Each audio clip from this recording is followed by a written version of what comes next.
follow up, what you seem to be saying is that in this particular case, in terms of going to the source, going after Abu Nidal or going after the Libyan training camps, it's basically going to be next time for a military strike. And I wonder, given your criteria, which are that there has to be a direct link between the terrorists and the target and that no innocent civilians can be hit, why should Moammar Qaddafi or Abu Nidal believe you? I'm not going to talk beyond the action that we've taken here. I am not going to make any comment as to whether we have other actions in mind or what might be done. I think that Mr. Qaddafi would be very happy if I did answer such a question, but I'm not interested in making him happy. Gary? Mr. President, were any of these terrorist missions that you say the United States aborted in the United States? I'm not going to comment on that or their location or anything further on it. I'm just going to assure you that we had the intelligence that led us to be able to do that. They weren't all in the United States, or I don't know how many. I haven't got the count before me right now. Sam? Mr. President, you signed a directive which would have required a great number of government employees to take lie detector tests for security purposes. But when Secretary Shultz publicly complained, you changed your mind and cut back on that directive. And one of your aides said to reporters that you really hadn't understood what was in it when you signed it. My question is, did you understand it when you signed it originally? And if so, why did you change your mind? If there was an aide that said anything of that kind, he wasn't an aide. No, when Secretary Shultz came back, he had been accosted by the press in Europe.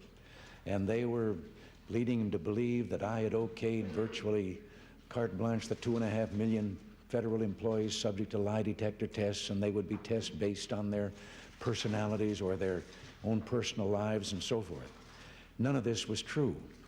And the document I signed was not changed, nor did I change my mind. I was able, when the Secretary and I had a chance to talk, when he came back, to point out that what I had signed was a directive that was creating an investigative policy that I did not create it in that. I asked for and was proposing that we come together on a policy for heading off espionage.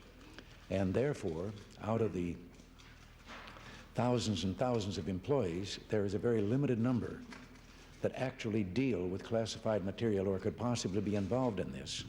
And I recommended, among other things, that this be included as an investigatory tool in such investigations, and it would be limited to what we were trying to find out, espionage and whether to head it off or not. So whoever was telling that, and I've seen it and heard it and so forth, and I've sat there fidgeting in my chair because it wasn't true. That's what I signed, and that's what's still signed. Sir, Secretary Shultz made the point that he doesn't believe lie detector tests are accurate, that often they catch people who are not guilty and even let people who are guilty go. I take it you think they are accurate. I think that it's a useful tool. I know that he does not have too high an opinion of them, and I think that he was thinking also, if you're going to have one of those in which you get into people's personal lives and so forth, but also there are others who have a greater confidence in them in such an investigation where you are directly going at a subject. One of the things that they've done, and the record of polygraph tests throughout our land has proven, that they have been responsible for more confessions than anything actually proven there, that the very nature of the test has led to a multitude of confessions of various crimes and so forth. All right, Bill. Mr. President, the last time you asked the Europeans to take any sort of sanctions against any of the states which might be responsible for terrorist acts, you asked them to stop flying commercial flights into Beirut. The policy was not a notable success. The Europeans have proven extremely reluctant. Is there any reason for you to believe, or for us to believe, that things will be any different this time, simply because you are asking them yet again? I don't know. We're going to consult with them. I don't know that we're going to outright ask them. We're going to tell them what we're doing. They have told us in the past that, well, the limited actions that we had taken against Libya earlier were rather ambiguous. So we're taking some that are a little unambiguous. and maybe that'll change some of their minds, maybe it won't. Some of them may have problems of their own in their own economies that are going to, they're just going to render this nearly impossible, but we're going to consult and see how much cooperation we can get. Well, sir, but if they can't do it, it severely curtails the effect of your sanctions. Doesn't it frustrate you? Maybe frustrating, but we're going to go on with what we think has to be done. Yeah. Mr. President, how seriously do you take the threat of Mr. Qaddafi that if there is some indication of Israeli or American military retaliation, that Washington, D.C. will become a target for hit squads? Well, I wish he was planning to do that himself. I'd be happy to welcome him. But no, how can you not take seriously a man that has proven that he is as irrational as he is and things of this kind?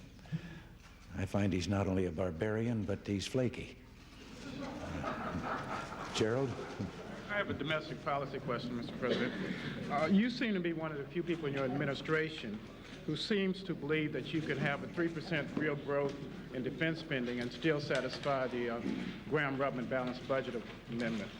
If you are wrong, sir, are you willing to settle for less defense spending, or will you eventually have to raise taxes to meet the bill? Well, the 87 budget, as you know, in the budget resolution that was passed by the Congress itself, it called for a 3% real growth in defense spending.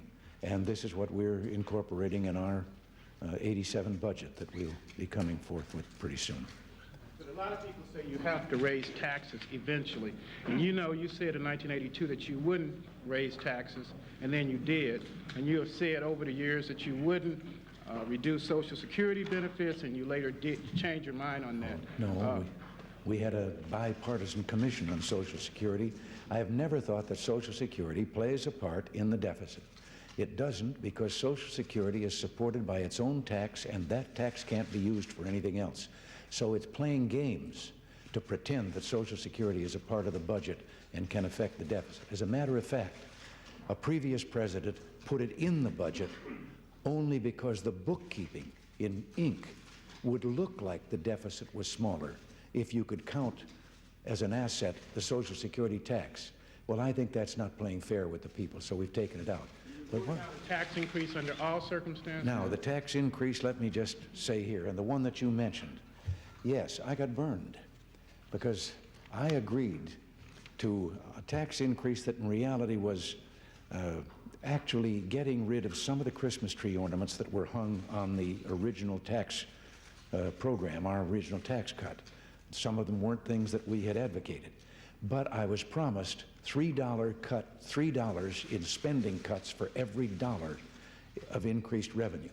I never got the $3. So I'm like that fellow in the story. I'm still yelling, pay the $2. Only 3 in my case.